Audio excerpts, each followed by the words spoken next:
So, very good evening, all the participants. So, let us see some of the case studies related to CIRP. So, before that, what I have done is I have made a section-wise summary. So, just a day before the exam, you can go through this summary. You can edit it also as per your suitability.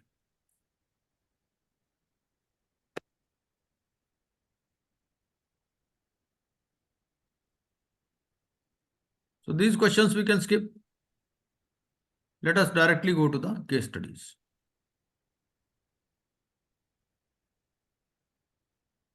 Because answers are also given, so you can attempt these yourself. Sir मुझे एक पूछना था। हाँ जी, हाँ जी। Sir जब moratorium है that time no legal suit can be done और पुराना भी कुछ नहीं कर सकते। बिल्कुल ठीक है। लेकिन sir that's only available for civil suits, right? Yes. Criminal हमें कैसे पता चलेगा कि कौन सा एक्ट क्रिमिनल है, कौन सा नेगोशिएबल इंस्ट्रूमेंट? जैसे अगर कोई चेक का बाउंसिंग है तो वो हो जाएगा because it's a criminal offence. हाँ हाँ, तो सर ऐसे वो तो कैसे देखो पता ऐसा है चलेगा? ना भाई, सिविल में सीपीसी लगता है, वो क्रिमिनल में वो आईपीसी लगता है। आई थिंक ये सब मेंशन होना चाहिए क्वेश्चन में, ये हाँ, सिविल है या मतलब नहीं, या क्रिमिनल तो है। वो पूछ लेगा, डायरेक्टली पूछ लेगा कि सिविल है या क्रिमिनल है, तो वो बिल्कुल देखो डायरेक्टली पूछेगा आपसे, ऐसी कोई बात नहीं। हाँ हाँ, कैसे सर, कैसे पूछेगा?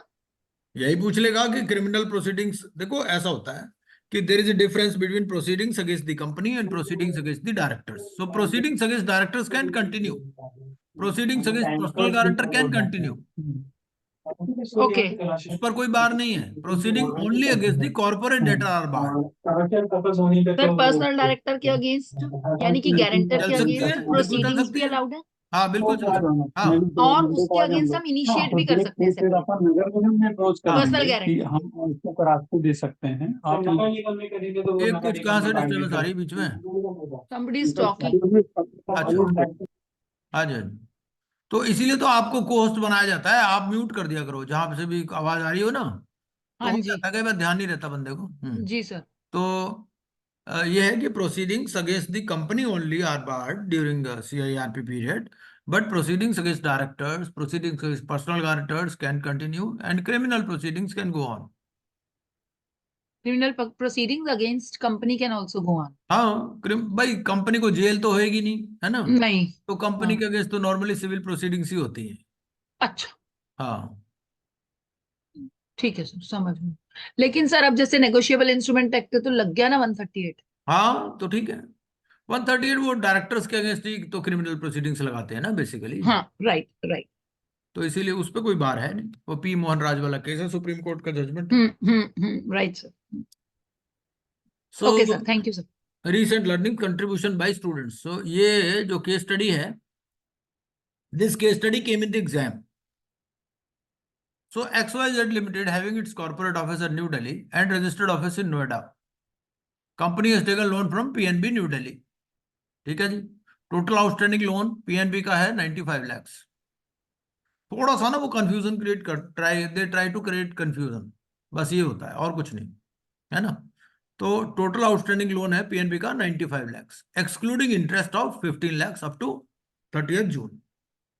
So company defaulted in payment of debt to PNB and bank filed CIRP petition under section 7.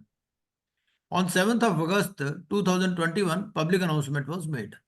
XYZ Limited is in the business of generation of power from coal. Coal supplier had total outstanding of 20 lakhs before CIRP. RP informed him that coal is a critical input and the company is ready to clear the current dues, but the dues before CIRP date have to be claimed through filing claim. Despite this assurance, supplier discontinued the supply of coal. Mr. D, the erstwhile director, erstwhile को आप past मान लो, ठीक है? ये erstwhile जो है, you read it as past director. Director has given a loan of 10 lakhs and filed the claim before RP. And he admitted the claim, but Mr. D was not given the place in COC. Mr. X, one of the creditor having outstanding of 15 lakhs, filed the claim on 25th November 2021, but the RP did not admit the claim. ठीक है जी। So these are the facts of the case. Facts clear है बिल्कुल आपको? Yes sir so the first question before we see the questions in detail. Sir good evening, 2 minute का समय एक बार पढ़ लेते हैं sir. Please please please take your time. I will take 2 minutes. Sure.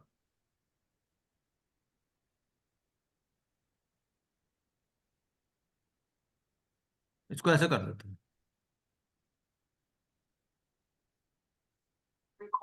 ये वाला तो हमने किया भी था सर, हाँ हाँ। किया था हमने लास्ट थोड़ा शुरू में। स्टार्टिंग में कराया था आपने तो। तो इसको करना है या छोड़ दें? नहीं सर, करेंगे सर, कर लीजिए। कोई बात नहीं। क्योंकि सर रिवीजन से बहुत फायदा होता है सर। हाँ हाँ, कोई बात नहीं, कोई बात पॉइंट नहीं। बहुत सारे मिल जाते हैं। हम्म।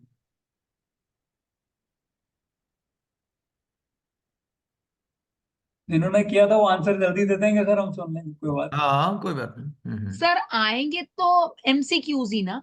एमसीक्यू ही आएंगे, बिल्कुल आएंगे। ठीक। सर, आपके इस मंथ में किसी स्टूडेंट ने पेपर दिया है क्या, फेब मंथ में? 3 स्टूडेंट पास हुए हैं सर के। चार चार चार, पास हुए, चार, चार। चार। सर वो उनसे सारे आप बेंगलुरु में थे मेरे हिसाब से।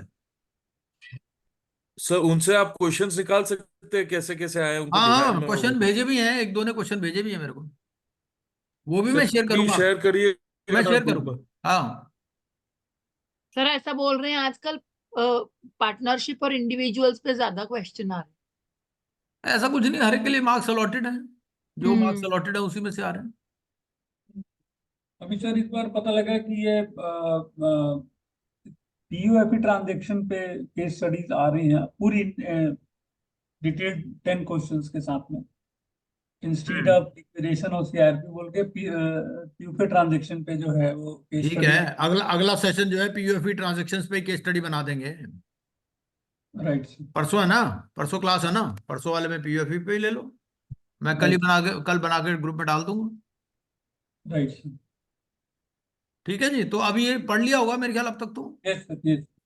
सो the first thing, let us note the important points. सबसे पहली बात तो ये है कि अगर if a petition has to be filed, तो पिटिशन कहां पर फाइल होगी? Delhi head office. Head office है कहाँ इसका?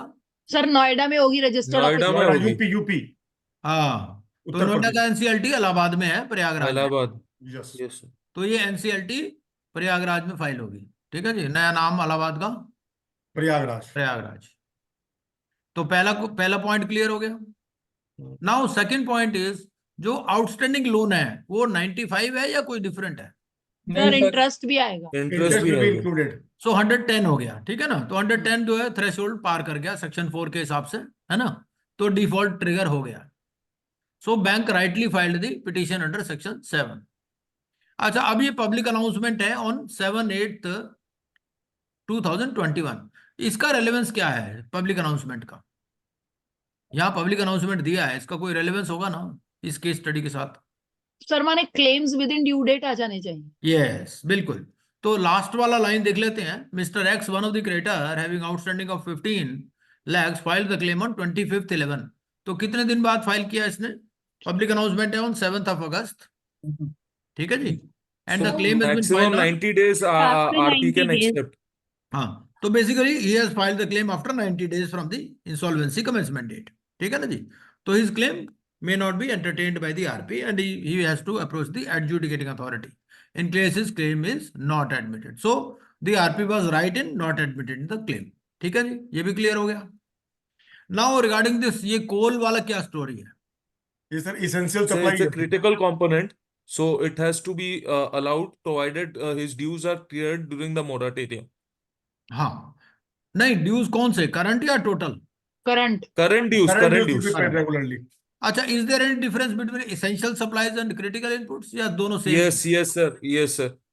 उसमें रेगुलेशन में essential covers telecommunication, information technology, नहीं, वो तो देन ठीक है, वो तो ठीक है, बट एसेंशियल में और क्रिटिकल इनपुट्स में पेमेंट वाइज भी कोई डिफरेंस है या दोनों सेम ही है? ये सर एक अलग से क्रिटिकल का पॉइंट दिया हुआ है हाँ। Sir in the critical main को तो पेमेंट सेक्शन। ना दे तो भी रोक नहीं सकता।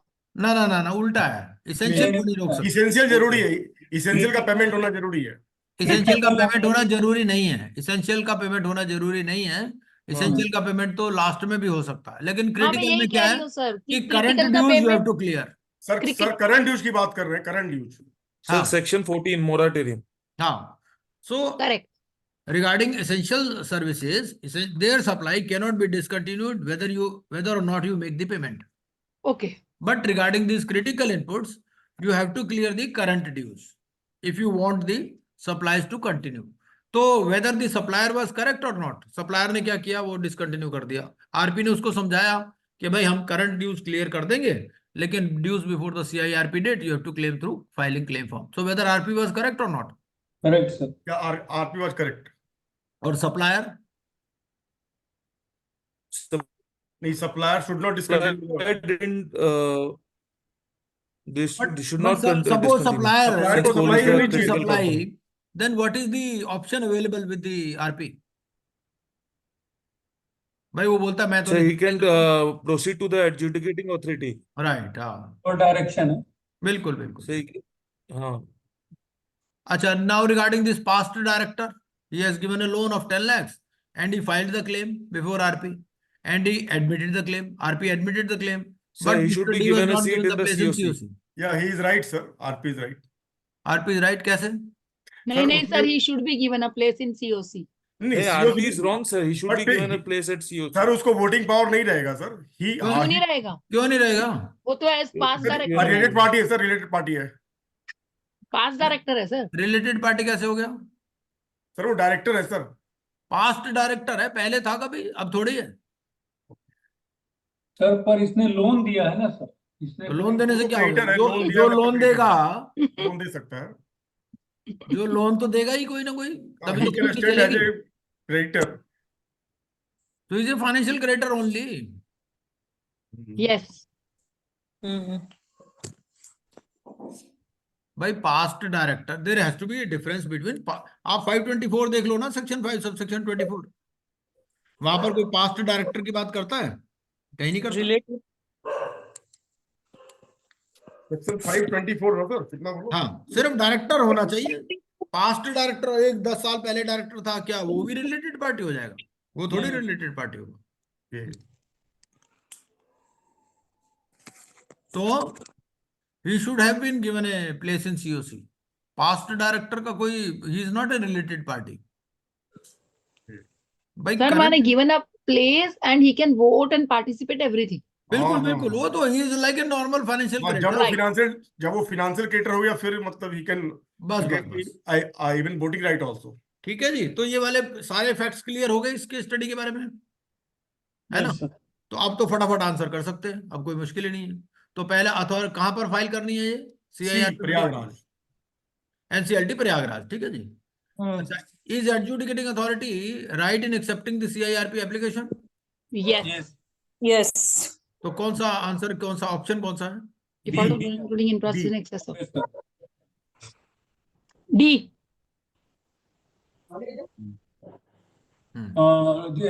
डी सर, डी फॉर हाँ, दिल्ली। ठीक है।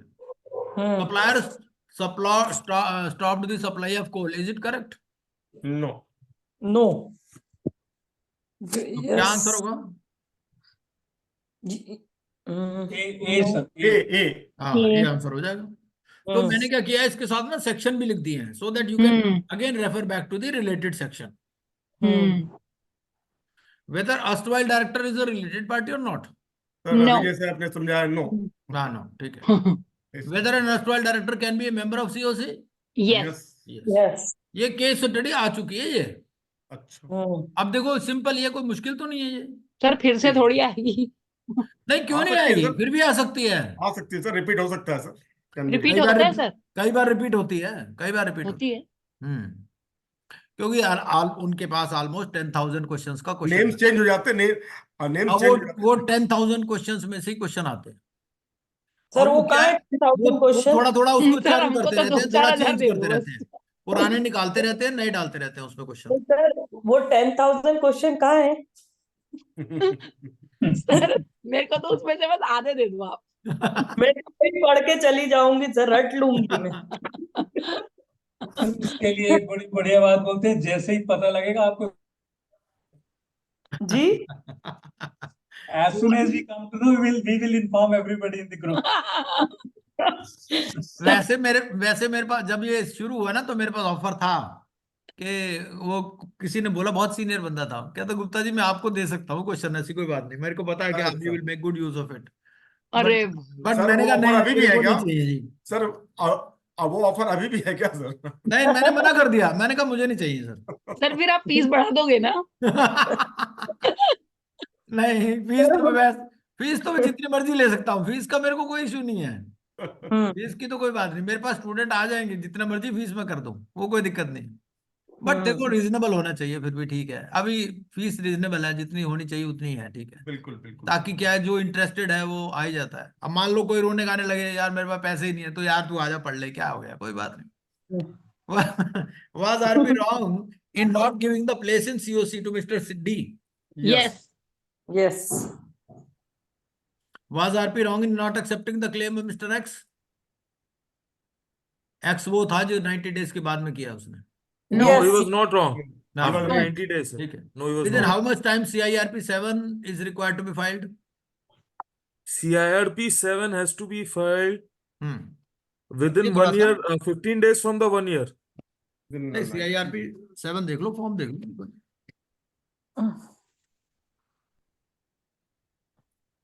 ये आपके जो फॉर्म्स है ना, ये फॉर्म्स में देख लो एक बार, मिल जाएगा आपको। 15 days था शायद। No, always 14 days, 30 नहीं, days, ये अलग ही था, ये अलग ही है। Financial Okay. क्रेडिटर का है ना? हाँ फाइनेंशियल क्रेडिटर 7 में फाइल करता है ना? ये हाँ तो सेक्शन है। within I think sorry, 40B, regulation 40B.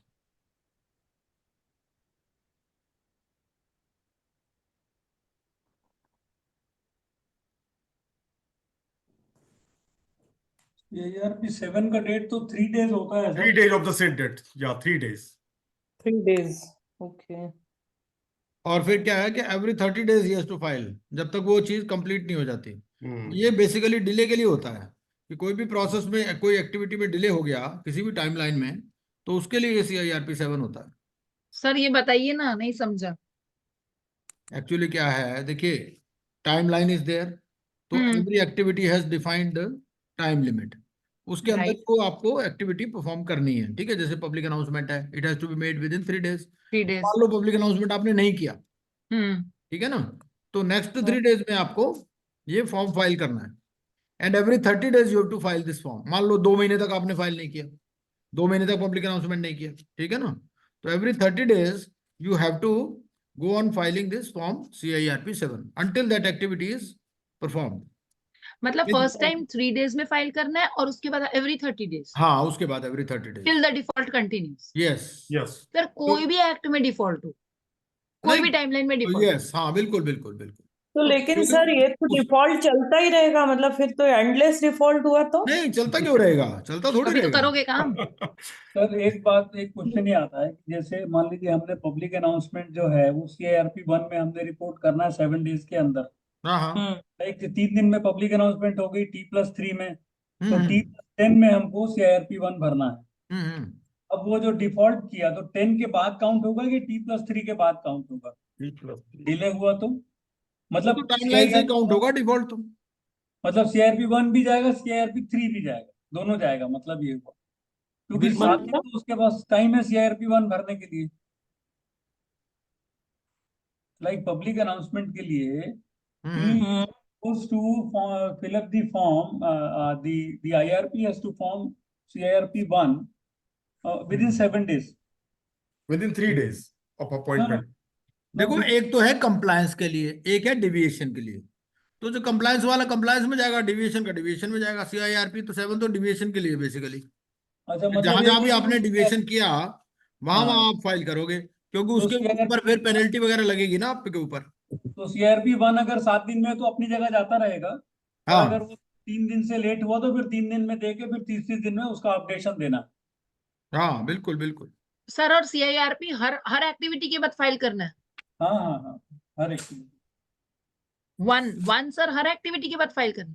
नहीं, CIRP 6 फॉर्म है ना, पहले IP 1 है, फिर CIRP 1 से लेके CIRP 6 तक है, अलग अलग एक्टिविटी। ओके लाइक जैसे आप अगर लेते हैं प्री असाइनमेंट जो है, उसके लिए IP 1 फॉर्म जमा होता है, और ऐसे CIRP 1 होता है up to public announcement T+3, और ओके CIRP 2 होता है पब्लिक अनाउंसमेंट से कंफर्मेशन और रिप्लेसमेंट ऑफ IRP, वो 3+40 हो गया, 40 दिन के अंदर आना ना अपने पब्लिक अनाउंसमेंट के बाद। तो हर ओके एक का दिया हुआ है। ओके फिर IM इशू होने तक एक आ जाएगा, RP से लेकर IM इशू होने तक CIRP 3, फिर 4 will be from IM date to the RFRP date, 5 will be RFRP date till completion of the CIRP, and 6 is event specific. ये 6 तो रूटीन में जाने ही जाने, सारे 7 दिन के अंदर जाने होते हैं अपनी एक्टिविटी के डेट के बाद। वो CIRP 7 is for the delay, suppose it is not filed in time, तो फिर वो with in with in 3 days जाएगा। पहले देना है, फिर हर 30 डेज में उसका रिमाइंडर देना, मतलब रीसबमिट करना। बिल्कुल। थैंक यू जी, थैंक यू। तो ये क्या बोलता है, where any activity stated in column 2 of table below is not complete by the date specified therein, the IRP or RP, as the case may be, shall file form CIRP 7 within 3 days of the said date and continue to file form CIRP 7 every 30 days until the said activity remains incomplete. जैसे इसने example भी दिया है कि public announcement is not made by T+3rd day, तो वो क्या बोलता है, टाइमलाइन क्या है इसकी, तो date specified in column 2 +3 days, और फिर उसके बाद में जो एक्स आ गया उसका +30 डेज +60 डेज, जब तक वो कंप्लीट नहीं होती। ये है CIRP 6 जो है वो इवेंट स्पेसिफिक है, और बाकी वाले जो फॉर्म है ना CIRP 1 2 3 4 5 ये सारे क्या है? नॉर्मल थे। ये हाँ, जैसे आपका CIR सबसे पहले तो IP 1 है। IP 1 क्या है, ये प्री असाइनमेंट के लिए है। भाई अभी आपको असाइनमेंट नहीं मिला, आपने कॉन्सेंट फॉर्म साइन किया, ठीक है ना, तो आपने कॉन्सेंट फॉर्म साइन किया, उसके लिए भी आप IP 1 फॉर्म फाइल करोगे। बिल्कुल। ये आपका रेगुलेशन, ये ना आपको फाइलिंग ऑफ फॉर्म्स 40B में मिल जाएगा। मैं 40B एक बार निकाल देता हूँ। तो रेगुलेशन 40B अगर आप पढ़ेंगे तो उसमें ये सारी बातें लिखी गई। लिखा हुआ है सर, पूरा फॉर्म दिया हुआ है। हाँ, ये रेगुलेशन 40B एक बार देख लेते हैं, तो रेगुलेशन 40B में सारा ये लिखा हुआ है। तो सबसे पहले तो IP 1 है प्री असाइनमेंट के लिए, तो this includes Yes. Consent to accept assignment as IRP RP details of वो IP। स्क्रीन में नहीं आया सर, हाँ जी, शेयर नहीं हुआ सर। क्या नहीं हुआ? अभी 7 नंबर क्वेश्चन दिख रहा है, तो स्क्रीन में आपने शेयर किया है क्या सर? कि अच्छा कैसे अच्छा अच्छा अच्छा, नहीं एक मिनट में अभी शेयर करता हूँ। ये बेयर कोड में जाके ना, ये आपका आ गया इंश्योरेंसी।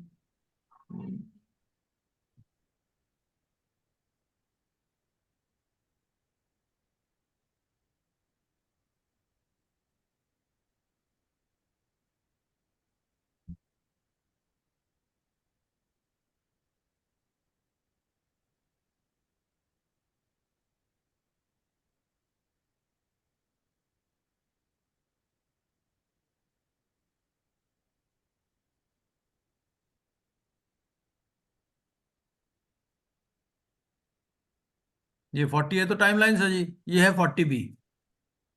ये अब नजर आ रहा होगा आपको, थोड़ा बड़ा कर देता हूँ, ये नजर आ रहा ना जी अब? यस यस 40B है।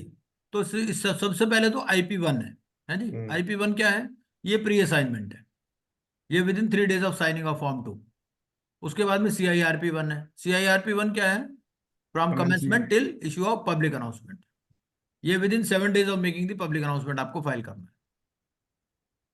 उसके बाद में CIRP 2, from public announcement till confirmation और रिप्लेसमेंट ऑफ IRP, ये within 7 days of confirmation या रिप्लेसमेंट आपको फाइल करना है, CIRP 2।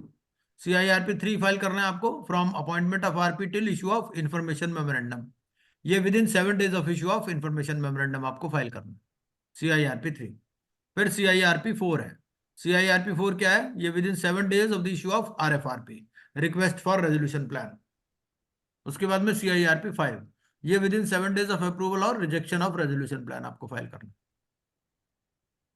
CIRP 6, CIRP 6 जो है ये इवेंट स्पेसिफिक है, ठीक है। आपने PUFE की ट्रांजेक्शन फाइल की, उसके लिए है। इंटरिम फाइनेंस रेज किया तब है, commencement of insolvency resolution process of guarantors है, या extension of period of CIRP है, एक्सक्लूजन ऑफ टाइम है, प्री मेच्योर क्लोजर है, रिक्वेस्ट फॉर लिक्विडेशन है before completion, non implementation of resolution plan is approved by the adjudicating authority.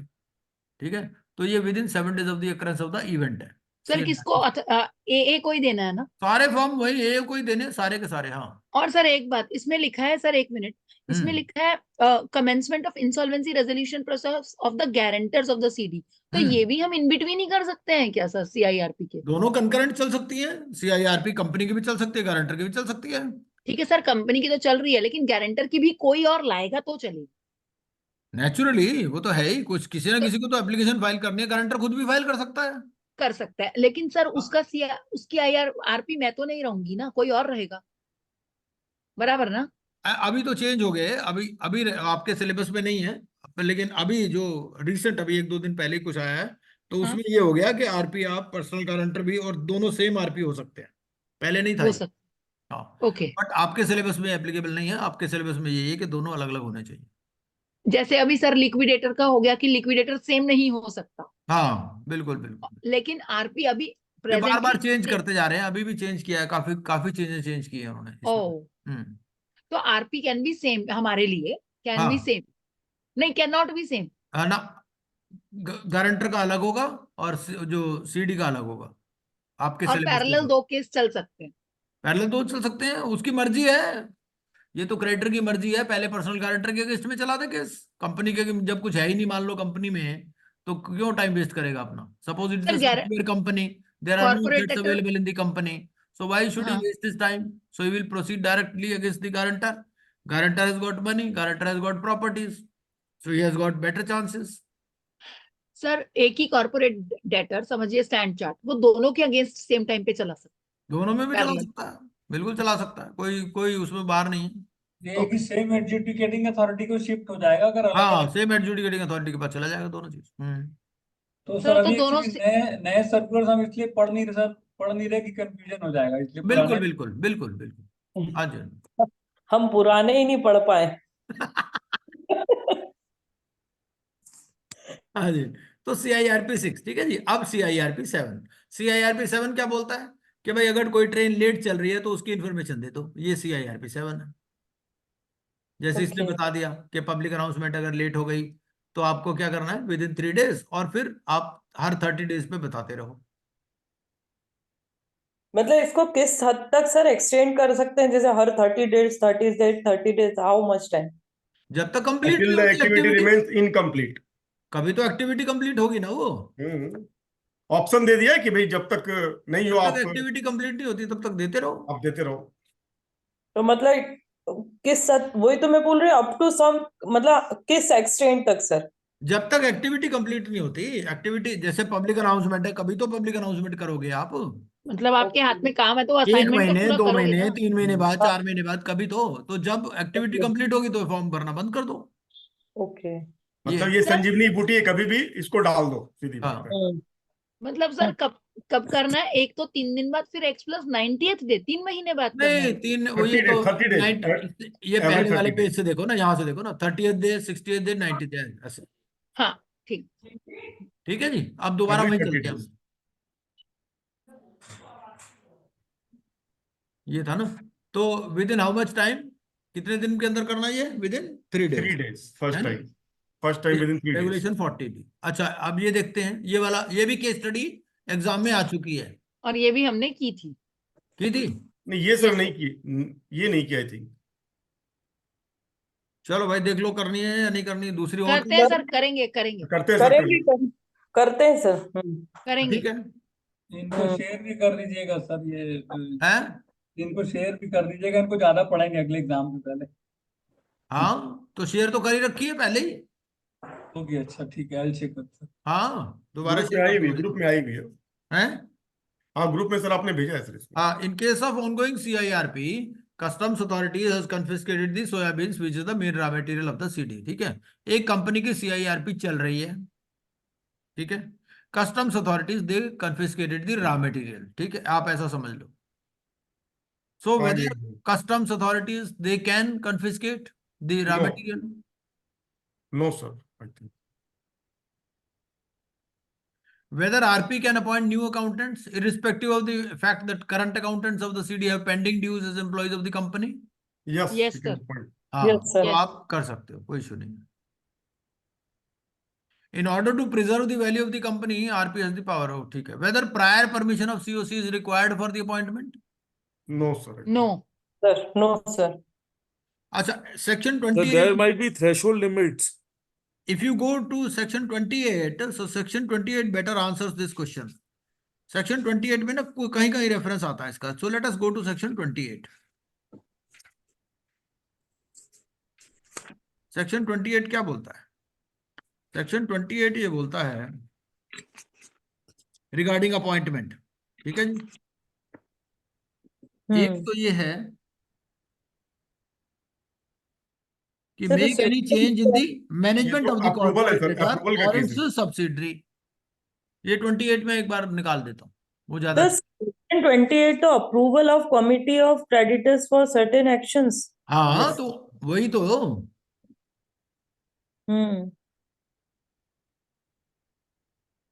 तो कहाँ बोल मतलब एक मिनट ये भी है. ये आ गया ना जी. तो सेक्शन 28 एक बार देख लेते हैं.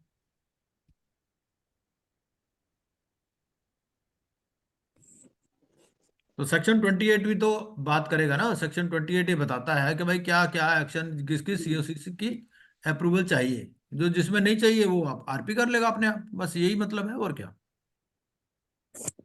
तो इनडायरेक्टली तो रेफरेंस आ ही गया ना इसमें. बिल्कुल. अच्छा अप्रूवल ऑफ सीओसी. ये सेक्शन 28 एक बार देख लेते हैं quickly. Let us go through section 28 क्या बोलता है ये. तो हम इसमें अपॉइंटमेंट से रिलेटेड पॉइंट्स देखते हैं. पहली बात तो देखिए ये है इसका पॉइंट नंबर जे. जे में क्या कहता है? Make any change in the management of the corporate data और इट्स सब्सिडरी. अगर उसको मैनेजमेंट में कोई चेंज करना है या सब्सिडरी में, तो सीओसी अप्रूवल इज रिक्वायर्ड. ठीक है.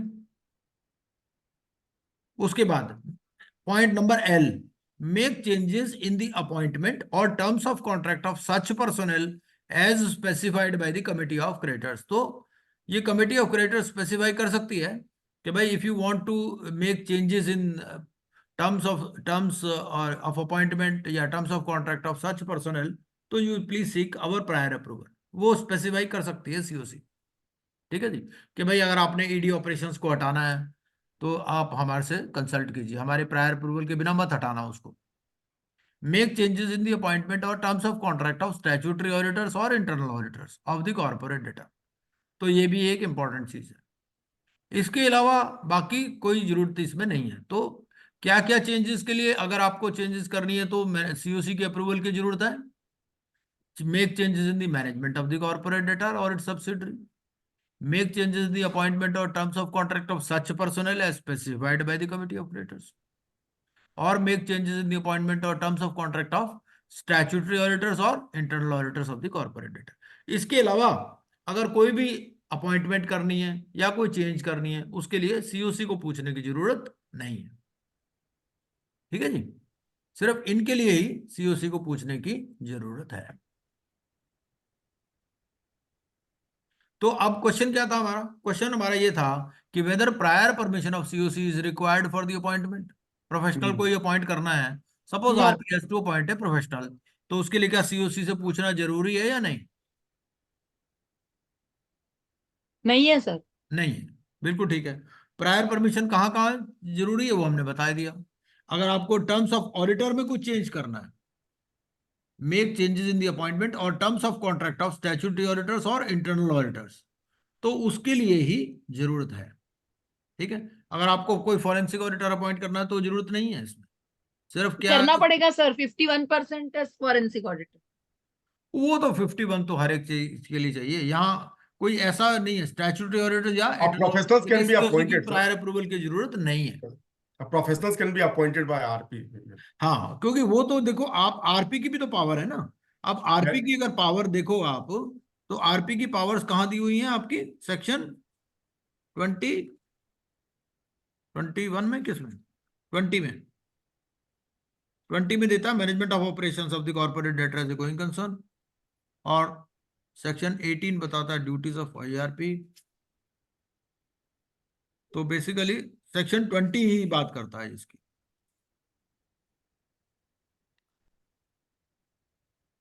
सेक्शन 20 के अलावा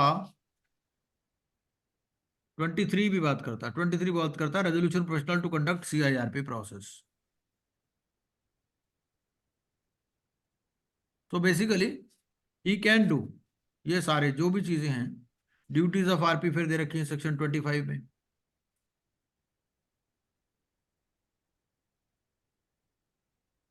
तो इसके लिए सीओसी देखो सेक्शन 28 आपको रेफर करना है।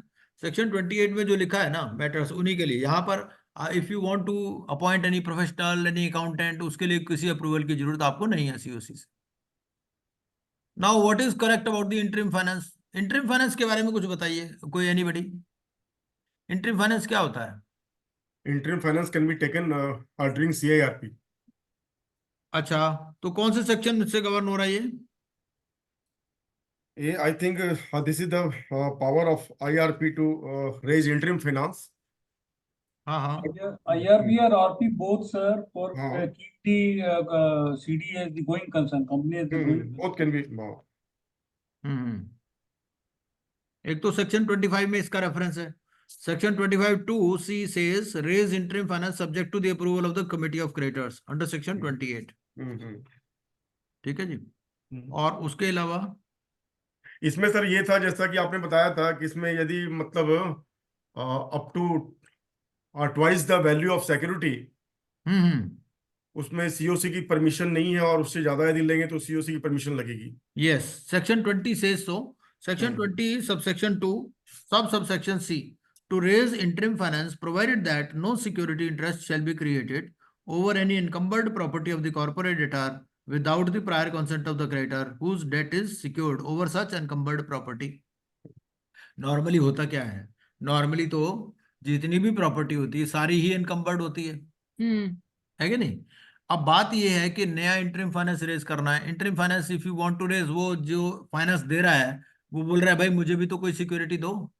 बात यहाँ पर आ जाती है। तो उसके लिए क्या लिखा है, ये प्रोवाइजो देता है इसका answer, provided that no prior consent of the creditor shall be required where the value of such a property is not less than the amount equivalent to twice the amount of the debt। ये section 20 subsection 2 subsection C से मैं पढ़ रहा हूँ। तो इसका मतलब क्या है कि भाई आपको अगर कभी भी इंटरिम फाइनेंस रेज करना है तो आपको जो पुराना वाला है क्रेडिटर उससे पूछना पड़ेगा, उसकी कंसेंट लेनी पड़ेगी, क्योंकि उसके पास सिक्योरिटी है ना ऑलरेडी। ये to raise interim finance provided that no security interest shall be created over any encumbered property of the corporate debtor without the prior consent of the creditor whose debt is secured over such encumbered property। ठीक है भाई, आपने land and building के against में पहले से ही loan ले रखा, ठीक है, लैंड एंड बिल्डिंग मॉर्टगेज है। अब लैंड एंड बिल्डिंग आपकी सपोज वैल्यू है 1000 करोड़, ठीक है, और आपने लोन ले रखा है 200 करोड़ का, ठीक है, क्योंकि लैंड एंड बिल्डिंग को पार्ट पार्ट तो कर नहीं सकते आप, तो आपने पूरी की पूरी लैंड एंड बिल्डिंग उसको मॉर्टगेज कर रखी है। ठीक है जी। अब वो क्या बोलता है, वो बोलता है कि भाई first of all you have to take their consent, no security interest shall be created without the prior consent. आपको प्रायर कंसेंट उससे लेनी पड़ेगी जिसके पास ऑलरेडी मॉर्टगेज है। कौन सी सिचुएशन है, what is the situation in which you don't have to take the prior consent? जहां पर जो वैल्यू ऑफ प्रॉपर्टी है it is not less than the amount equivalent to twice the amount of the debt. ठीक है, आपका 200 करोड़ का date है existing creditors का, आप 400 करोड़ तक की प्रॉपर्टी उसके लिए छोड़ दीजिए। ठीक है, 600 can be finance sir. Yes, आपका जो 600 बाकी बचता ना उसको प्लेज करके आप इंटरिम फाइनेंस रेज कर सकते, ये मतलब है इसका। सर एक बार फिर से बता देंगे? देखिए ऐसा है, क्या होता है कि प्रॉपर्टी आपकी, suppose you have got land and building worth 1000 crore, ठीक है, अब आपको लोन लेना है। अब आप ऐसा तो कर नहीं सकते कि बिल्डिंग में भाई आधी बिल्डिंग आप मॉर्टगेज कर दोगे, नहीं। आधी नहीं करोगे, आधी लैंड मॉर्टगेज कर दोगे, ऐसे तो करोगे नहीं, करेक्ट। है कि नहीं? Because it is one piece of land. तो आप क्या करते हो कि पूरी की पूरी प्रॉपर्टी ही मॉर्टगेज कर देते हो, है ना? अब आपका लैंड तो, लैंड एंड बिल्डिंग तो है 1000 करोड़ का, लेकिन लोन जो आपने लिया वो 200 करोड़ का लिया। सर अब जो लिया इंटरिम फाइनेंस के नहीं, लिए पहले 200 पहले जो ले रखा है, अच्छा पहले जो लिया पहले ले रखा है 200 करोड़ का लोन ले रखा है, ठीक है। अब ये क्या बोलता है, सेक्शन 20 सबसेक्शन 2 सबसेक्शन सी, ये बोलता है कि भाई अगर आपको नया लोन लेना है तो पुराने वालों से पूछ करके ही ले सकते हो, उनकी प्रायर Correct. कंसेंट चाहिए, ठीक है। लेकिन प्रायर कंसेंट किस केस में नहीं चाहिए वो भी बोलता है। वो बोलता है no prior consent of the creditor shall be required where the value of such property is not less than the amount equivalent to twice the amount of the debt, ठीक है। 200 करोड़ का उनका लोन है, तो 400 करोड़ तक की प्रॉपर्टी आप उनके लिए छोड़ दो डबल, ठीक है। और बाकी जो 600 बची, क्योंकि आपकी प्रॉपर्टी की वैल्यू तो 1000 करोड़ है, तो बाकी की जो 600 बची उसके ऊपर आप इंटरिम फाइनेंस रेज कर सकते हैं। इसका ठीक दूसरा सर, भी समझ। मतलब है, इसका दूसरा मतलब ये है कि सपोज आपकी प्रॉपर्टी की वैल्यू है 1000 करोड़, ठीक है, और आपने लोन पहले से ही ले रखा 500 करोड़ का, तो अब आप नया लोन ले ही नहीं पाओगे बिना उसकी कंसेंट के। उसकी कंसेंट से तो ले सकते हो लोन, उसकी कंसेंट से फिर कोई दिक्कत नहीं है, फिर वो ट्वाइस वाला फार्मूला नहीं चलेगा, हम्म ठीक है ना। क्योंकि बोल रहा है कि अगर डबल से ज्यादा आपके पास उसमें है लीवरेज, तो फिर आप रेज कर सकते हो, ठीक है जी। अब तो क्लियर हो गया नहीं? जी यस सर। सर। तो अब दोबारा चलते हैं वहीं पर ही अपनी केस स्टडी पे। ये भी पॉइंट हो गया आपका क्लियर, इंटरिम फाइनेंस वाला भी, ठीक है जी। तो बाकी ये इसी तरह के कुछ क्वेश्चन थे इसके अंदर जो केस स्टडी हमारे को एग्जाम में आई थी।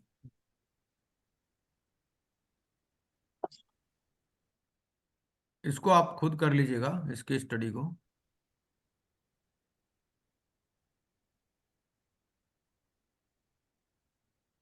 एक ये केस स्टडी आप कर सकते हैं, ये अच्छी केस स्टडी है थोड़ी, या और आगे चलें?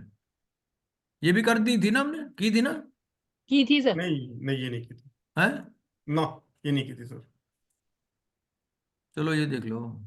तो Zameen Educom limited Delhi is engaged in providing coaching to CA students in NCR across various locations and availed loan facility of 500 crores, ठीक है।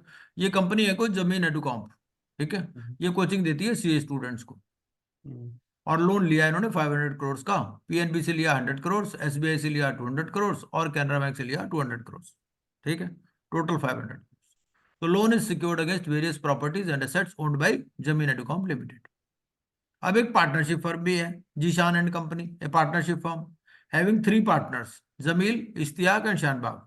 दे stood guarantor for the loans availed by Zameen Educom limited. तो ये इसके गारंटर है, ये जो partnership firm है, ठीक है। तो Jameel, Ishtiaq and Shanbhag are also directors in Zameen Educom. ये जमीन एडुकॉम में भी डायरेक्टर हैं और ये गारंटर भी हैं। तो कोविड की वजह से जो है business went into rough weather and there was a default, ठीक है। यहां तक क्लियर है, कोई इशू नहीं है इसमें? Yes sir. अब आप बताइए, ये सरफेसी के ऊपर भी सवाल है। तो पीएनबी इज कंटेम्पलेटिंग, अभी देखो कंसोर्टियम फाइनेंसिंग है, कंसोर्टियम फंडिंग है, ठीक है। 3 बैंक हैं आपके पास, पीएनबी, एसबीआई और कैनरा बैंक, ठीक है जी। राइट। तो अब इसमें सरफेसी का रूल है कि अगर 60% एग्री करते हैं तो ही आप सरफेसी के अंडर एक्शन ले सकते हो। Yes sir. तो अगर 60% से कम एग्री करते हैं तो आप नहीं ले सकते एक्शन, ठीक है। तो पहला क्वेश्चन इसी पर बेस्ड है। पहला बोलता है कि PNB is contemplating action under SARFAESI. SBI agree कर रहा है लेकिन कैनरा बैंक एग्री नहीं कर रहा। तो आप देखिए, पीएनबी और एसबीआई अगर एग्री कर रहे हैं तो क्या एक्शन लिया जा सकता है सरफेसी में या नहीं? Yes sir. लिया जा सकता है, क्योंकि 60% 60% कंप्लीट हो गया आपका। 300 हो गया ना आउट ऑफ 500, यस सर। तो 300 आउट ऑफ 500 हो गया तो 60% हो गया, तो एक्शन आप ले सकते हैं, ठीक है जी। तो can PNB initiate proceedings under SARFAESI? तो yes, the answer will be yes. अच्छा, since no agreement could be reached, PNB decided to file an application under section 7। PNB ने क्या किया? पीएनबी ने सेक्शन 7 की एप्लीकेशन फाइल कर दी, ठीक है। तो can SBI and Canara bank file a joint application along with PNB under section 7? Yes sir. Yes sir, jointly can be file. Jointly they can file, कोई इशू नहीं है इसमें। The application filed by PNB was admitted and Mr. Dahiya, as suggested by PNB in his application, was appointed as IRP. तो PNB ने जब application file की तो क्या जरूरी था नाम देना आईआरपी का या जरूरी नहीं था? जरूरी था सर, फाइनेंशियल क्रेडिटर है। जरूरी था। सेक्शन 7 एंड सेक्शन 10 में इट इज मैंडेटरी। अच्छा, ये सबसे पहले क्या करेंगे मिस्टर दहिया, जो आईआरपी अपॉइंट हुए हैं, सबसे पहली एक्टिविटी क्या करेंगे? Public announcement. Parents of various schools, यहाँ पेरेंट्स ऑफ वेरियस स्टूडेंट, हाँ जी। सर एक डाउट सर ये बताएंगे, सबसे पहले पब्लिक अनाउंसमेंट कि सबसे पहले take custody COC। Custody and control of the property of the city sir? देखिए ऐसा है ऑप्शन नहीं ना, कि ऑप्शन नहीं है इसमें। अगर हम एक्टिविटी चार्ट देखें ना, I think the answer will be given by regulation 40A, 40 capital A. Regulation 40 capital A बोलता है कि सबसे पहले आपको क्या करना है, आपको पब्लिक अनाउंसमेंट करनी है विद इन 3 days, इमीडिएटली करनी है, वैसे तो बोलता है immediately, and immediately means not later than 3 days। बाकी क्या होता है, ये सारे स्टेप्स साइमल्टेनियसली होते हैं। टेकिंग कस्टडी इन कंट्रोल में कई बार टाइम लगता है, क्योंकि क्या है, सबसे पहले तो आप लेटर लिखोगे उनको, पहले तो आप डायरेक्टर्स को बताओगे ना कि भाई मैं अपॉइंट हुआ, है कि नहीं? राइट। हाँ, तो इस तरह से आप वहां पहुंचते हो, इस तरह से है। तो अगर हम एक्टिविटी चार्ट वाइज देखें तो public announcement should be the answer, क्योंकि Right. रेगुलेशन 40 सब रेगुलेशन, क्योंकि कस्टडी इन कंट्रोल में पहले हो भी सकता है, नहीं भी हो सकता, क्योंकि हो सकता है आपको कस्टडी इन कंट्रोल मिले ही नहीं, हो सकता है आपको रजिस्टर्ड ऑफिस मिले ही नहीं, registered office was being run from rented premises, जो जहां पर आज कोई दूसरी कंपनी चल रही है, ऐसा भी होता है। वैसे भी सर डायरेक्टर सारे एसेट एक साथ ही थोड़ी पड़े होते हैं। नहीं, वो ठीक है, वो तो ठीक है, लेकिन कस्टडी इन कंट्रोल का मतलब तो ये है कि भाई आप जैसे कैश इन हेड है या कुछ है, सब आप क्या करते हो normally, whenever you are appointed as IRP, तो सबसे पहले तो you make efforts for this public announcement, है ना? और साइड बाय साइड आप क्या करते हो, अगर रजिस्टर्ड ऑफिस जाते हो पहले वहां पर, आप हो सकता है वो बंद मिले आपको, हो सकता है पता चले कि वो तो जी 4 साल से बंद पड़े है जी ऑफिस, या यहाँ पर तो कोई दूसरा ही ऑफिस चल रहा है, वो तो डायरेक्टर जेल में है, या वो भाग गए, इंडिया से बाहर चले गए, ऐसा होता है नॉर्मली। तो उस हिसाब से अगर हम देखें तो public announcement should be the answer. Okay. अच्छा, parents of various students had deposited fees for the tenure of 2 years amounting to 50,000। अब पेरेंट्स ने पहले फीस जमा कर रखी थी, तो there are 1500 such students. Do such students और their parents constitute a class of creators? भाई 1500 ऐसे स्टूडेंट हैं, तो क्या ये जो स्टूडेंट हैं whether they can constitute a class of creators या नहीं? नहीं सर, यस सर। नहीं नो सर। भाई देखो No. ऐसा है, सर, इसका आंसर ही लिखा हुआ है इसमें तो। आंसर पता कहाँ मिलेगा? आंसर आपको रेगुलेशन में मिलेगा। आप रेगुलेशन नंबर 2 देखिए, definitions, regulation 2(1)AA of CIRP regulations, तो इसका आंसर आपको मिल जाएगा। देखो कोई भी क्वेश्चन का आप आंसर दोगे ना, तो you try to supplement it with the regulation, कि भाई ये रेगुलेशन में लिखा हुआ है, तभी आपका आंसर कंप्लीट माना जाएगा। एटलीस्ट 10 और फिनेंशियल क्रेडिटर नो। हाँ बिल्कुल बिल्कुल, ये है रेगुलेशन हमारे। और रेगुलेशन में क्या बोलता है, ये रेगुलेशन नंबर 2 है। ये क्लास ऑफ क्रेडिटर्स के ये मीनिंग दिया हुआ है, class of creditors means a class with at least 10 financial creditors under clause B of subsection 6A of section 21 and the expression creditors in a class shall be construed accordingly। इसका मतलब operational creditors में तो class हो ही नहीं सकती कोई, सिर्फ फाइनेंशियल क्रेडिटर्स में ही क्लास हो सकती है। ठीक है जी। Yes sir. तो अब बात ये रहेगी कि भाई ये फाइनेंशियल है या ऑपरेशनल है। फाइनेंशियल तो नहीं है सर। हाँ सर ये ऑपरेशनल है ना? ऑपरेशनल है, हाँ ऑपरेशनल इसलिए है कि सुप्रीम कोर्ट की जजमेंट भी है, सुप्रीम कोर्ट की, क्योंकि यहाँ पर इन्होंने एडवांस दे रखा है। देखो इन्होंने, इनको कोई सर्विस तो मिली नहीं, इन्होंने एडवांस दे रखा है, तो वो ये कहता है कि debt arising out of advance payment for supply of goods और services is an operational debt. तो ये सुप्रीम कोर्ट की जजमेंट है, ये आप इस पे जाओगे ब्लॉग पे तो आपको सुप्रीम कोर्ट की जजमेंट मिल जाएगी। नॉट क्लास ऑफ क्रेडिटर्स ना? क्लास ऑफ क्रेडिटर तो हो ही नहीं सकती ना ऑपरेशनल क्रेडिटर्स में, in case of operational creditors there can not be any class. सिर्फ अभी तो मैंने बताया ना आपको, ये जो रेगुलेशन नंबर 2 सब regulation 1 sub regulation AA, yes sir. तो there can be a class of creditors only in respect of financial creditors. ठीक है So जी? sir, any advance or any service given is an operational debt except for वो house वाला छोड़ दें, Holmes वाला छोड़ दें, तो बाकी सब ऑपरेशनल डेट है। बिल्कुल बिल्कुल नहीं, वो कहता है कि debt arising out of advance payment for supply of goods और सर्विसेज, वही वही वही सर, बस समझ। बस। तो अगर कोई सप्लाई ऑफ गुड्स या सर्विसेज में कोई भी एडवांस है तो एडवांस है, that's operational. That is that is operational. Operational debt. Financial is for raising fund, I think. अच्छा, some of the students studying are less than 18 years of age. तो does it affect the right to claim money from the institute? No, no. No. No. क्यों क्यों नहीं? क्योंकि Because पैसे तो a parents minor ने भरे can हैं। always be a beneficiary. अगर माइनर को कुछ देना होता तो हो सकता है उसकी लायबिलिटी ना आती। अच्छा, लेने में है। But on हाँ। behalf of minor, जो उनके फादर होंगे वो they will हाँ। stand as a creditor. हम्म, अच्छा, the assets owned by Zameen Educom are as under immovable properties है, इनकी टेक्निकल इक्विपमेंट है, फिर पेटेंट्स एंड ट्रेडमार्क्स है। Assets are spread over 10 locations and valuers identified are not willing to visit the locations due to pandemic. ठीक है जी। तो pandemic की वजह से वैल्यूअर्स तो बिलिंग नहीं है। PNB had got the valuation done, मतलब एक फाइनेंशियल क्रेडिटर है, PNB is one of the financial creditors, so they had done the valuation done, they had got the valuation done few months ago. तो can the IRP take into account the valuation done by PNB? PNB का जो valuation है क्या उसको consider कर सकता है या No, वैल्यूएशन no. करवाना ही पड़ेगा? नहीं सर, करवाना ही पड़ेगा, किसी और को RBI भेज अपॉइंट दो। करेगा सर. हाँ, तो उसको किसी और को वैल्यूएशन भेज तो करवाना पड़ेगा। ये हमारा रेगुलेशन नंबर 27 सब रेगुलेशन 1 है, रेड विद रेगुलेशन 35।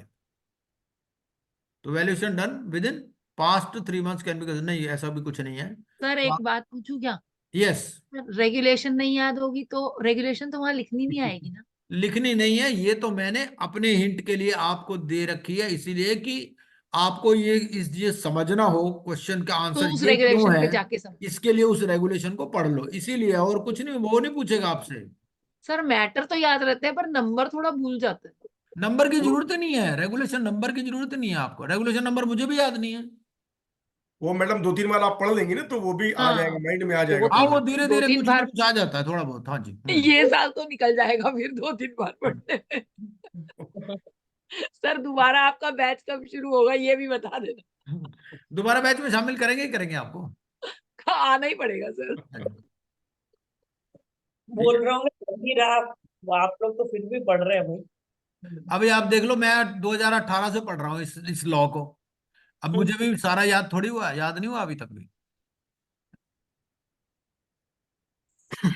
अच्छा, when Mr. Dahiya visited the various premises owned by Jamin Educom Limited, he found that Jishan and Company, a partnership firm, was also operating. भाई वो वहां पर गया तो उसको पता चला यहाँ से तो पार्टनरशिप फर्म भी चल रही है। तो अगर आप आईआरपी हो और आप किसी कंपनी में जाते हो, ठीक है, आप कस्टडी कंट्रोल लेने गए या कुछ लेने गए, आपको पता चला जब वहां पर तो दूसरी फर्में भी चल रही हैं, तो आप क्या एक्शन लोगे? सर आंसर तो लिखा हुआ है यहाँ पे, डी लिखा हुआ है सर. हाँ। सोचने का टाइम ही Basically, नहीं मिला.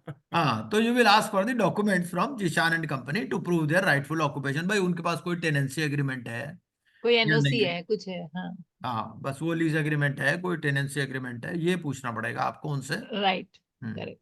बेसिकली जाते ही झगड़ा तो नहीं कर सकते ना किसी से। हाँ।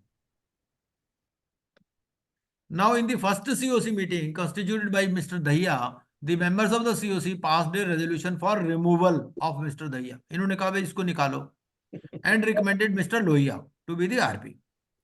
अब मिस्टर दहिया के पास क्या रेमेडी है? उनको मानना एक्सेप्ट पड़ेगा, उनको मानना पड़ेगा. जाना पड़े। करना पड़ेगा सर। हाँ, तो he has COC to की राइट है सर, accept COC the का right. decision of the COC and hand over the documents to incoming RP. तो जो भी incoming RP है उसको इनको डॉक्यूमेंट देने पड़ेंगे। अब कुछ लोग पूछते हैं जी right of opportunity of being heard मिलेगा कि नहीं मिलेगा?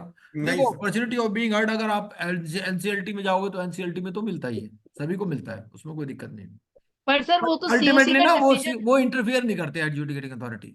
वो कहेगा भाई देखो सीएससी का डिसीजन है, कमर्शियल विजडम उसकी है, और नॉर्मली ऐसा होता है, जैसे particularly in the case of operational creditors, suppose N operational creditor files an application, ठीक है ना, अब बाद में क्या होता है, फाइनेंशियल क्रेडिटर्स अगर मान लो उस कंपनी में लोन भी है, ठीक है ना, तो फाइनेंशियल क्रेडिटर्स के पास ज्यादा वो सीओसी में तो फाइनेंशियल क्रेडिटर आएंगे, वो ऑपरेशनल क्रेडिटर तो सीओसी में आएगा नहीं जिसने एप्लीकेशन फाइल की, है ना।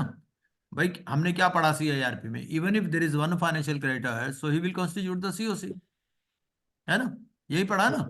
यस अगर कोई भी नहीं है तब आएंगे 18 largest operational creditors in terms of value plus 1 representative of workman plus 1 representative of employ, है ना, यही है। Yes. तो अगर ऐसा होता है sometimes OC files the application but he doesn't, he will not find place in COC, so जो फाइनेंशियल क्रेडिटर्स हैं so they will replace the RP appointed by the applicant. जैसे क्या होता है, suppose RP is appointed by the adjudicating authority, RP तो adjudicating authority तो appoint करेगी ना उसको। देखो ऐसा है, even if an application is filed by OC, तो adjudicating authority while eight the time of admitting the application they will appoint an RP. अब आरपी तो अपॉइंट करेंगे ना। लेकिन सपोज अभी क्या होगा, आरपी सीओसी बना, आईआरपी सीओसी बनाएगा। अब आईआरपी ने सीओसी बनाई, सीओसी में फाइनेंशियल क्रेडिटर्स आ गए, वो सबसे पहले उसी को निकालेंगे। ये ये बड़ा गलत इंटरेस्टिंग बात है, पॉइंट हमने है तुम्हें लाया, तुमने हमको निकाल दिया। Sir. This is very interesting I think sir कि उस बंदे ने सीओसी कंस्टिट्यूट किया और उसी को लात पड़ गई Are very bad on the part of COC. नहीं वो तो है ही, वो तो होता ही है, क्योंकि देखो फाइनेंशियल क्रेडिटर्स तो अपने काम का बंदा लाते हैं ना। तो उससे ही सेटिंग कर ले।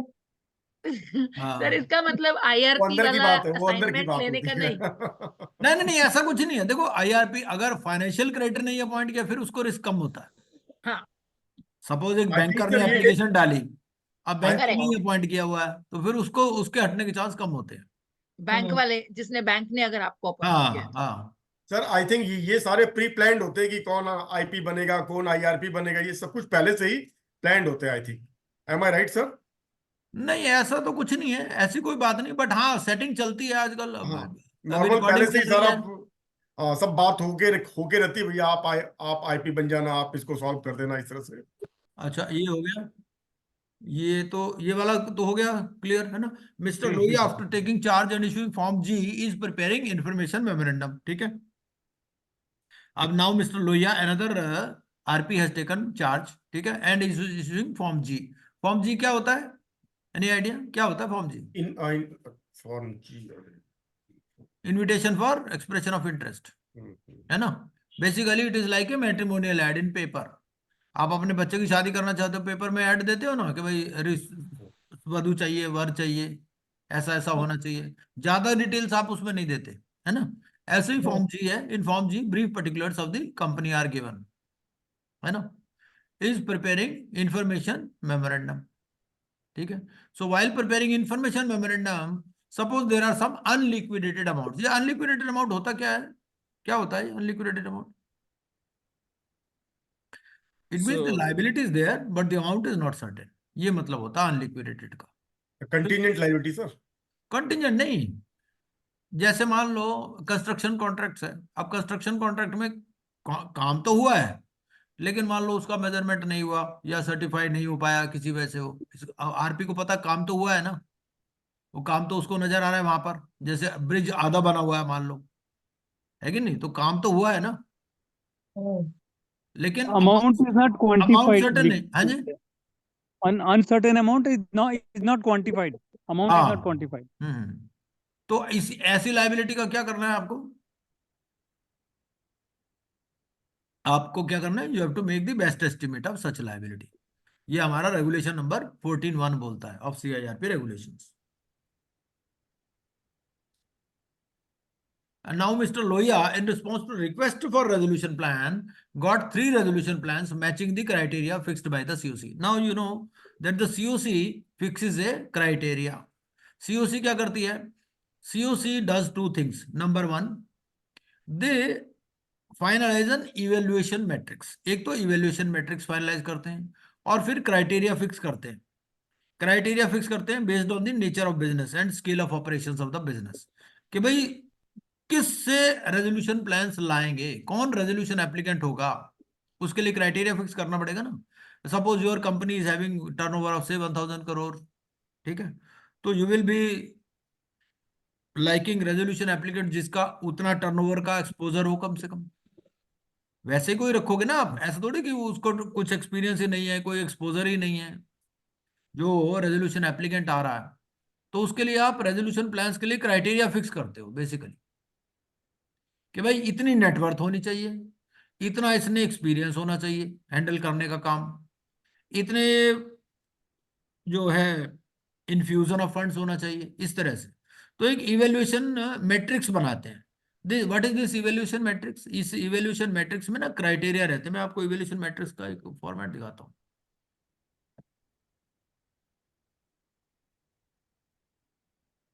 बट इसमें आंसर सी दिया हुआ है sir. He will call the resolution applicants for the discussion. Or we are answer इसका हाँ, बी वो होना चाहिए। तीनों को बुलाएगा। तो आंसर बी है कि सी है सर? मतलब actually he will evaluate answer the, B होना चाहिए, इसका आंसर बी होना चाहिए। वही आप क्योंकि जो समझा रहे हैं वो बी में और आंसर सी शो कर रहे हैं। हाँ, आंसर बी है, okay sir, B. Answer B.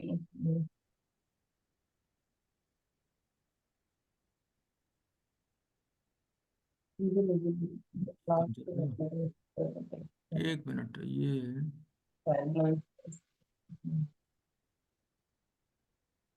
ये मैं आपको ना इवेल्युएशन मैट्रिक्स यहाँ दिखाता हूँ, 1 मिनट लगेगा।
चलो इसे छोड़ो, मैं इसे दिखा देता हूँ। Just a minute. अभी अभी तो क्या है, आईबीबीआई ने भी बहुत बढ़िया कर दिया कि आईबीबीआई ने भी बहुत सारे ना ये अपनी साइट पर फॉर्मेट्स डाल रखे हैं, ये मॉडल इवेल्युएशन मैट्रिक्स।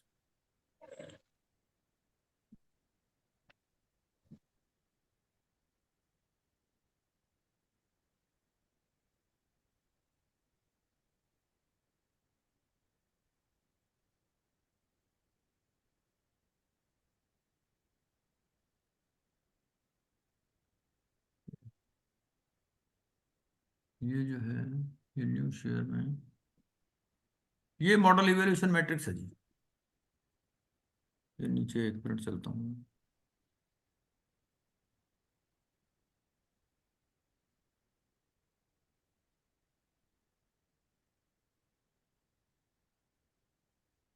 ये किस तरह का होता है? इस तरह का होता है जी। ये देखिए, ये है मॉडल इवेल्युएशन मैट्रिक्स।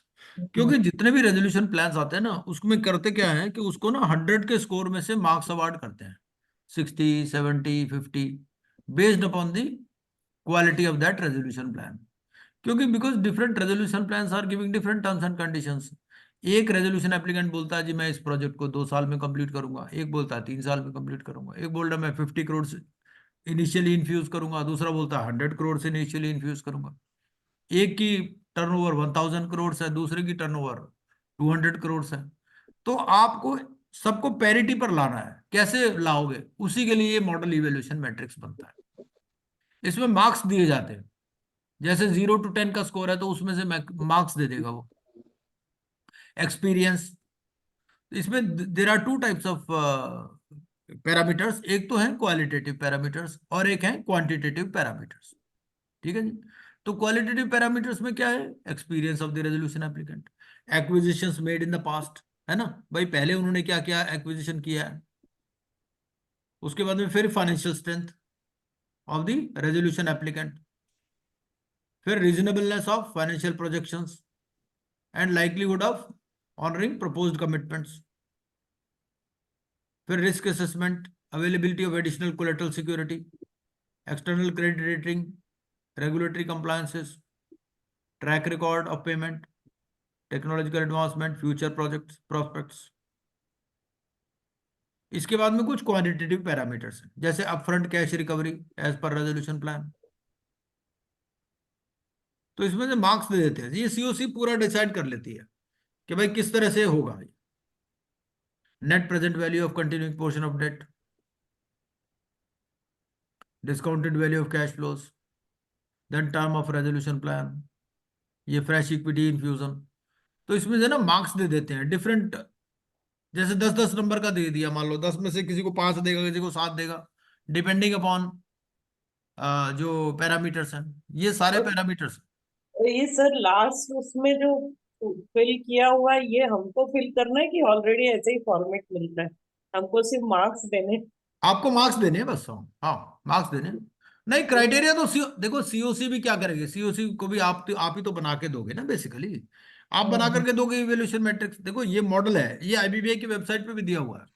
ओके। तो आप डिपेंडिंग अपॉन योर कंपनी, भाई आपकी कंपनी के हिसाब से आप अपना इवैल्यूएशन मैट्रिक्स अलग से बनाओगे। दिस इज सैंपल, ओके इस सैंपल के हिसाब से आप इवैल्यूएशन मैट्रिक्स बनाओगे, तो you will hmm. Get it finalized by COC. COC के सामने भी तो आप ही को पेश कर रहा है ना सब चीजें।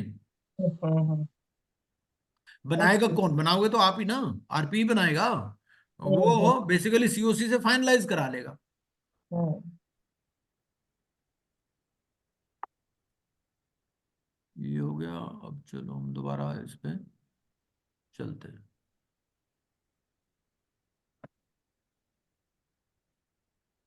ठीक है जी, तो ये कहाँ पर थे हम लोग? ये नजर आ रही ना कि स्टडी? यस। कहाँ थे हम? ये हो गया। अच्छा, तो ये क्या करेगा basically, he will evaluate the plans in accordance with the evaluation matrix as finalized by the COC. और उसके बाद चाहे तो रेजोल्यूशन एप्लीकेंट्स को डिस्कशन के लिए वो बुला सकता है।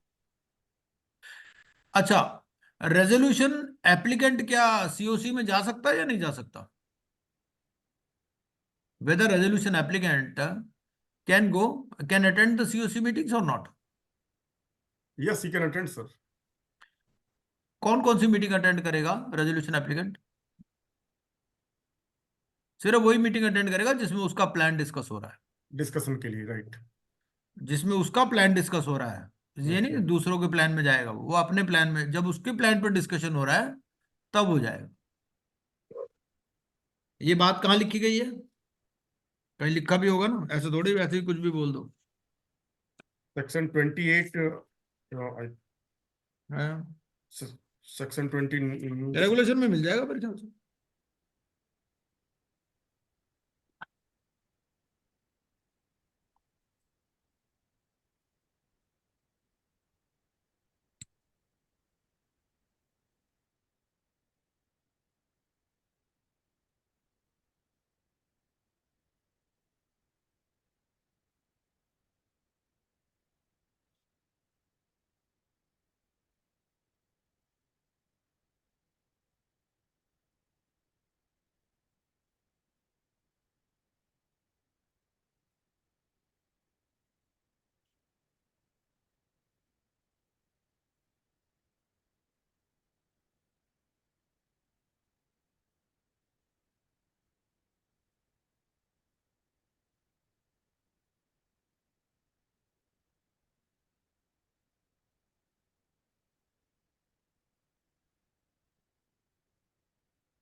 हाँ जी, कहाँ पर लिखी है बात? ही देखना जरा एक बारी।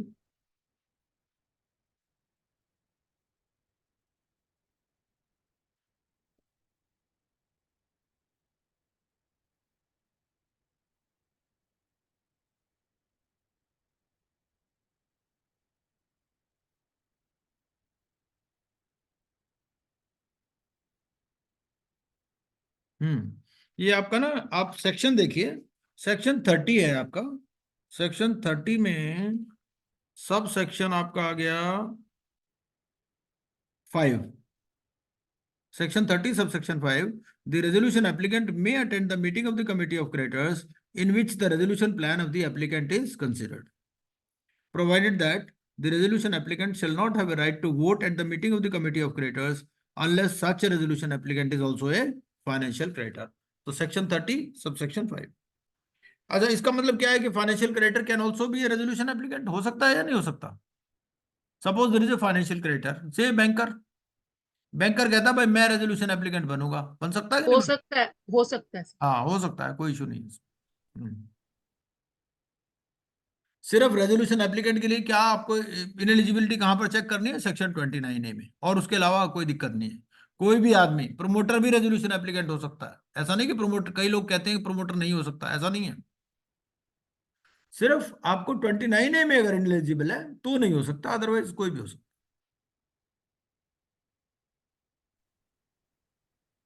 विड्रॉल पर देख लेते हैं केस स्टडी.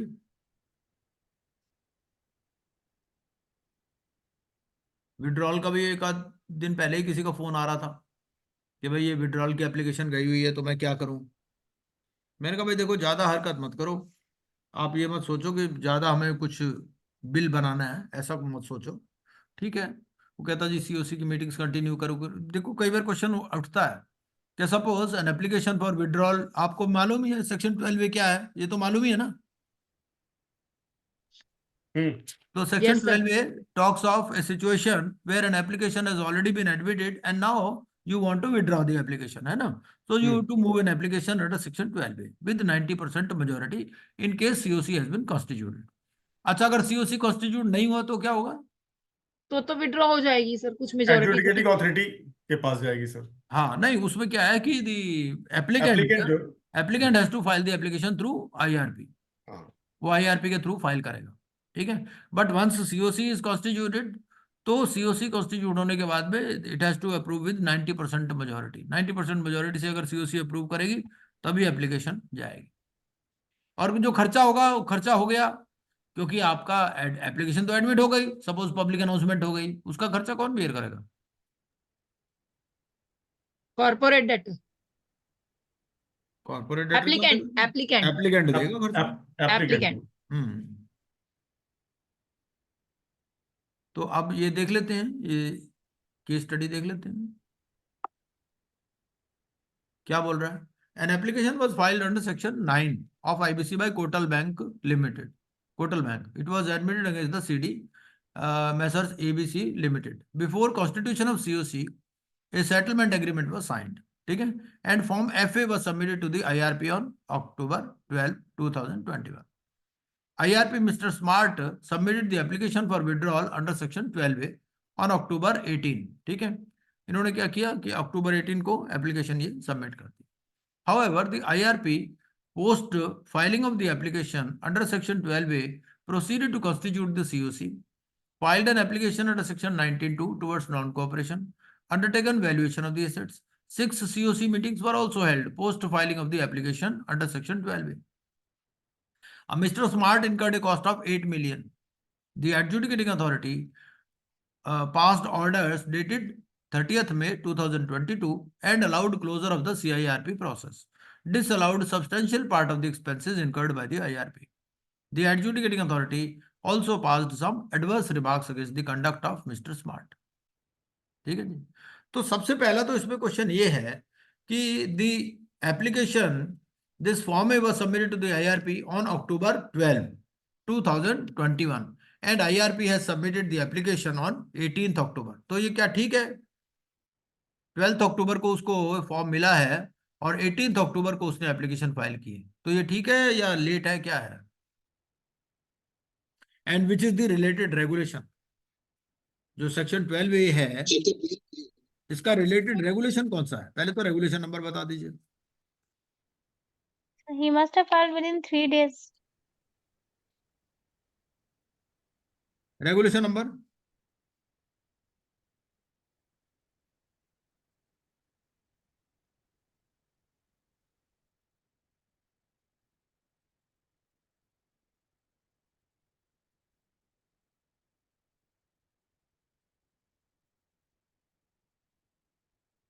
रेगुलेशन नंबर है आपका 30A, 30 कैपिटल है. क्या बोलता है? Before the constitution of the committee, so there could be 2 stages. Number 1, the application is filed before the constitution of the committee. ठीक है, तो it can be filed by the applicant through the IRP, है ना. And second situation could be that it has been filed after the constitution of the committee, after the constitution of the COC.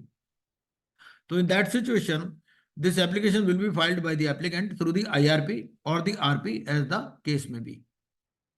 Now there is a third situation that okay, the invitation for expression of interest also has been issued. So it means now CIRP is at an advanced stage. So if you are making the application after the issue of invitation for expression of interest, then the applicant shall state the reasons justifying the withdrawal. So in that case, you have to justify the reasons for withdrawal also. ठीक है, so these are the three situations in which application can be withdrawn. Sir मुझे second case एक बार फिर से बता देंगे please. There are three situations. Number one, when the COC has not been formed. ठीक है, तो COC फॉर्म नहीं हुई तो applicant will file the application. RP will file the application through IRP will file the application. ठीक है ना, तो applicant rather through the IRP will file the application. ठीक है, फर्स्ट सिचुएशन ये है, अभी IRP है, ठीक है, COC फॉर्म ही नहीं हुआ. जब COC फॉर्म नहीं हुआ, आपकी एप्लीकेशन एडमिट हो गई, COC has not been formed, now the applicant wants to withdraw the application. पैसे मिल गए उसको, मान लो पैसे मिल गए तो वो विथड्रॉ करना चाहेगा ना, सेटलमेंट हो गया आपस में. तो उस केस में क्या होगा, the applicant can withdraw through IRP. Now second situation, COC has been constituted.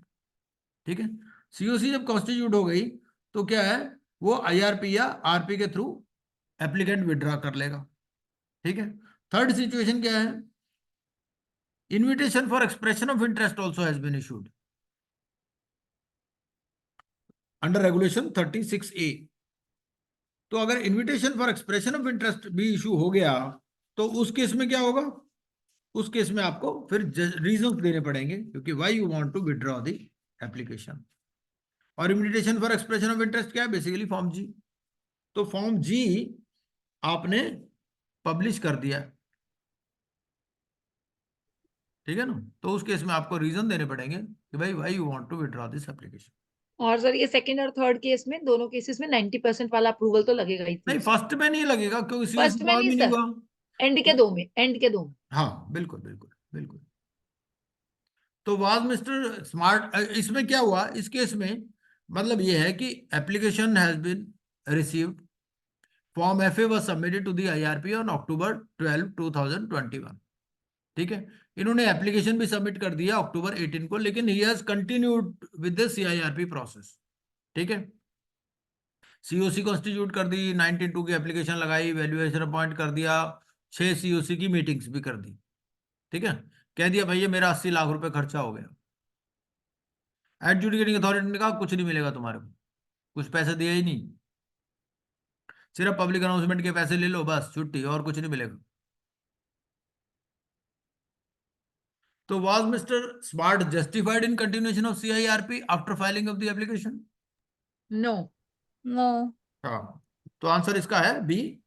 The application under section 12A is an end to the process and therefore it is illogical to continue with CIRP after filing 12A application. Next, Mr. Smart is aggrieved on disallowance of CIRP cost by adjudicating authority. So was adjudicating authority justified in disallowing this cost? IRP just applied the process हाँ. technically.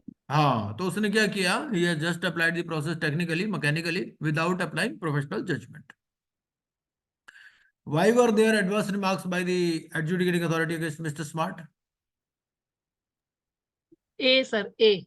हाँ, ये इसीलिए है क्योंकि law में तो कहीं लिखा नहीं है, लॉ में नहीं लिखा हुआ CIRP कंटिन्यू करनी है नहीं करनी, क्या करना है ना. तो there is no express law. So Mr. Smart did not apply his professional acumen and continued CIRP. For section 12A application, how much voting in favor of COC is required? B, 90%. हाँ.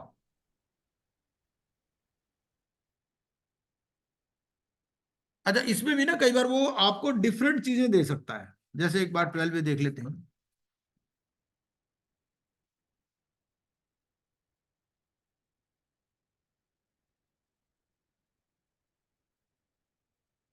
ये है section 12A। तो section 12A क्या बोलता है?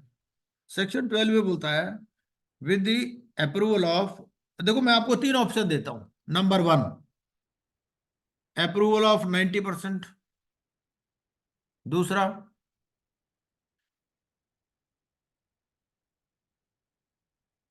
Ninety percent और मोर। तीसरा, not less then 90%। तो क्या ऑप्शन आप चूज करोगे? Not less then 90%। Not less than.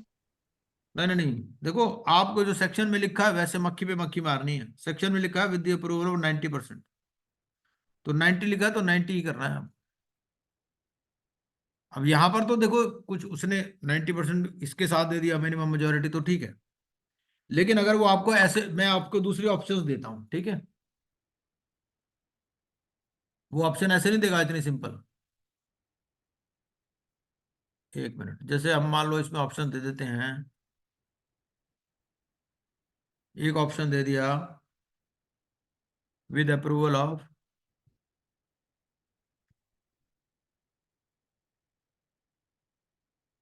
90%, ठीक है जी। दूसरा दे दिया with approval of not less then 90%, with approval of 90% or more।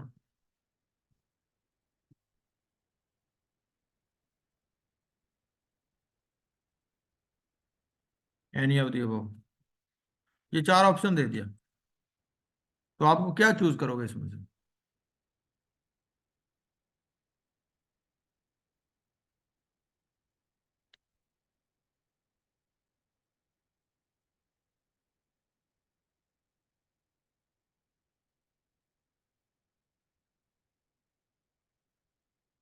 हाँ जी, ये 4 ऑप्शन दे देता है मान लो आपको। एक दे दिया विद द अप्रूवल ऑफ 90%, एक दे दिया with the approval of not less then 90%, एक दे दिया विद अप्रूवल ऑफ 90% और मोर, एक दे दिया एनी ऑफ द अबव। तो क्या ऑप्शन चूज करोगे आप? ऐसे ही देता है वो एग्जाम में। तो सेक्शन आपको देखना, सेक्शन या रेगुलेशन में क्या लिखा है वैसे ही वर्डिंग लिखनी है। सेक्शन में लिखा है विद द अप्रूवल ऑफ 90%, तो आपको पहली ऑप्शन चूज करनी पड़ेगी इसकी।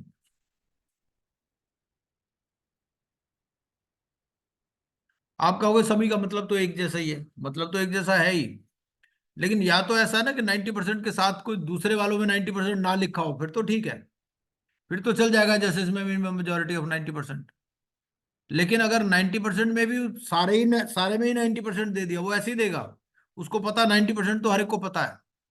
अब 90% के साथ में क्या लिखा है वो नहीं। तो एक जोक भी है इस पर कि एक बार for section 12 application how much value of bank guarantee is required, because he has to give a bank guarantee also. Estimated cost. हाँ, सर तो एस्टिमेटेड कॉस्ट की जो है बैंक गारंटी आपको देनी पड़ेगी। रेगुलेशन 38 था ना ये? हाँ 38 था। So he has to give the estimated cost of the insolvency resolution process. And within how many days? Suppose the application is admitted, then within how many days he has to make the payment?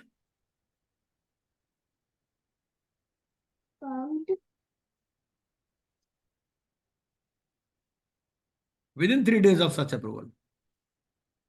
Section 30, Regulation 30A, Sub-Regulation 7. Where the application is approved under Sub-Regulation 6, the applicant shall deposit an amount towards the actual expenses incurred for the purposes referred to in Clause A or Clause B of Sub-Regulation 2 till the date of approval of by the adjudicating authority, as determined by the IRP or RP, as the case may be, within 3 days of such approval, in the bank account of the corporate debtor, failing which the bank guarantee received shall be invoked. तो bank sir guarantee यानी invoke हो कि जाएगी। Sir मैंने अगर 12A की application लगाई और वो अप्रूव हो गई तो उसके 3 दिन के अंदर एस्टिमेटेड कॉस्ट ऑफ आईआरपी लगाना देना है। एस्टिमेटेड कॉस्ट तो पहले ही लगानी पड़ेगी एप्लीकेशन के साथ ही। तो फिर ये क्या देना है फाइनल, सर? जब अब अप्रूवल भी हो सकती है, नहीं भी अप्रूव हो सकती। अगर करेक्ट, अप्रूव नहीं हुई तो आपकी बैंक गारंटी वापस हो जाएगी। अगर बराबर है। अप्रूव हो गई तो विद इन 3 days जो भी एक्चुअल एक्सपेंसेस इनकर हो गए, एक्चुअल एक्सपेंसेस कौन कर रहा है? As determined by the IRP और RP।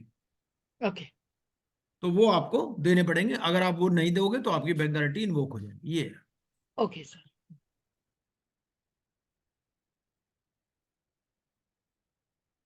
अच्छा, ये केस स्टडी आप एक बार पढ़ लीजिएगा।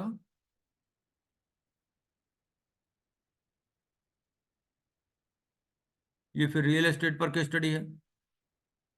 तो मेरे हिसाब से अब बाकी काम परसों करते हैं, है ना? तो एक बार आप पढ़ लीजिए। देखो ऐसा है, इसमें सारे आंसर भी लिखे हुए हैं, सब कुछ लिखा हुआ है। सर इसीलिए तो दिमाग ही नहीं लग पाता ना, आंसर ही देख लेते हैं हम। नहीं, उसका तरीका है ना, उसको आप ना, इसको पता क्या करो, इसको आप छुपा छुपा के। स्लाइड शो मोड में चलाया करो। स्लाइड शो मोड में चलाओगे ना तो आपको आंसर नहीं नजर आएगा। जैसे स्लाइड शो अच्छा। मोड में चलाया आपने तो आंसर आपको बाद में नजर आएगा, फिर इसमें ऐसा होता ओके ओके सर। है। ऐसा कर सकते हो आप, ठीक है सर, थैंक यू सर। है ना?